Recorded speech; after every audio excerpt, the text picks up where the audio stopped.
how to boost your story on Snapchat. Hi everyone, welcome back to our channel. In today's video I will guide you on how you can boost your story on Snapchat, so make sure to watch the video till the end. If you would like to boost your story on Snapchat to get in front of the lines aside from your friends, it is very simple to do so, because all you have to do is go ahead and then basically launch a Snapchat application here.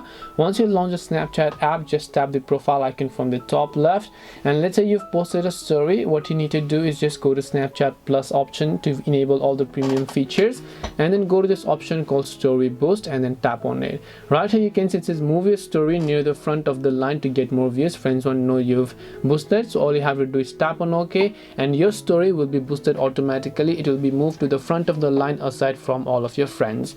This way you'll be able to boost your story on Snapchat. Hope this video was very helpful. If you have got any more questions, feel free to leave them down. Thank you for watching till the end of this tutorial, and see you soon in the next video.